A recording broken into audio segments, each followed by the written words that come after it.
If as a student researcher you are lucky, you will have a great relationship with your supervisor. However, as a relatively inexperienced researcher, how can you go about developing a more authority in the student-supervisor relationships? One of the ways to do so is to draw up and agree to a contract with your supervisor. In today's video, I'm going to talk about what is a research contract, what it may contain, and what are the advantages and disadvantages of using a research contract. Research contracts are not really foolproof, but they do set out the tasks involved in managing and progressing a research project, and they detail the specific roles and responsibilities of the individuals concerned. They give more leverage to influence matters if something goes wrong in a supervisor and student relationship. Having some kind of a contractual agreement with your research colleagues as well as your supervisor or manager is doubly important if you are carrying out a group research project. You might like to try and draft a contract of your own research work on your own with your research colleagues or directly with your manager, or use one that is recommended by the university if you are a student. So what is a research contract and what does it comply of?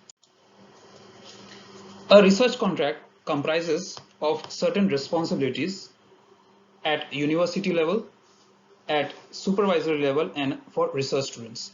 Let's start with what are the responsibilities at university level. So the university is responsible for maintaining the regulations for postgraduate students that will help them in not only commencing but also the successful completion of a research project. The university also ensures that through the research contracts they admit students and ensure that the admission standards are maintained, they are fair, and all students have an equal opportunity to apply for research if they are qualified to do so. The research contract for university also checks that the departments are monitoring students and dealing with complaints and problems to their best ability.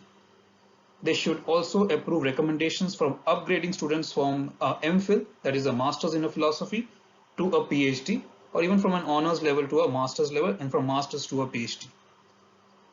Appointing examiners is also part of the research contract, where the university takes up the responsibility to appoint the examiner who would ensure a fair judging of the thesis. For the supervisors, the research contract will explore, or rather will require the supervisors to explore the student's background right from the outset and identify the areas where further training is required. The supervisors are also required to give guidance on the nature of the research and the standard expected, the planning of the research program, attendance at appropriate courses, literature, sources, training, so on and so forth. The supervisor should also check on the student's progress at regular intervals and allocate a reasonable period of time for supervisory sessions that would help students gain some kind of guidance or direction towards the right path. The supervisor should also deal with urgent problems as soon as possible. From the student's perspective, the responsibility of the student or the research student or the researcher is to tackle the research with a positive commitment, taking full advantage of the resources and facilities offered by the academic environment, and in particular contract with the supervisor, other staff, and research students. The students should also discuss with the supervisor the type of guidance and comment believed to be most helpful, the training which might be required, and agree to a schedule of meetings. The student must attend supervision sessions, meetings, seminars, lectures, and laboratory sessions as required by the supervisor or head of the department. So that brings me to what are the advantages and disadvantages of research contracts. So you can see that from what we know right now about research contracts, the advantages is that the research contract can help students or supervisors and university specify their respective roles and responsibilities right from the onset. Everybody is clear about their roles and responsibilities and expectations from each other.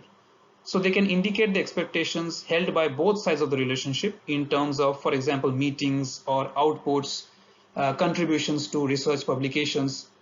So right from the outset, the supervisory and the student relationship is managed in a more official and contractual agreement. It also helps in establishing an initial working relationship or to change an existing relationship. So that would mean that if a supervisor or a student is not complying to the requirements of the research contract, then the research contract can then be reviewed or shown or reminded of, so that that compliance takes place and everybody fulfills the required role. Hence, the disadvantages of research contracts is that the research contract may become very rigid if not reviewed or revisited at intervals. So the research contracts need to be reviewed to ensure that it is still relevant from when it was drawn up, especially if the research project or the research itself takes a long time to commence and complete. However, the research contract also commits individuals like the supervisors and the students to certain things they would rather avoid or rather keep fluid and flexible. So, for example, if a supervisor is changing job and changing university, the research contract should allow that flexibility for the supervisor to continue either the supervision from their new role or to be able to discontinue and hand over to a equally competent supervisor who would not hamper the students' progress and rather promote or guide them towards the direction required. So I thought I should make this video because many research students, before they start research, they are not aware of such contract that exist, or if they do exist, they have not reviewed it, studied it, or that they do not know the importance of these contracts. So make sure before you either start as an individual student or you start as a research group or part of the research group, you should be aware of the contract that exists, or if you're supervising a research project, draw up a contract by sitting down with your colleagues who are experienced so that everybody can manage expectations and lead to the required outcomes. So thank you for watching this video, guys, and thank you for supporting the channel. I'll come back soon with my next video. Bye for now.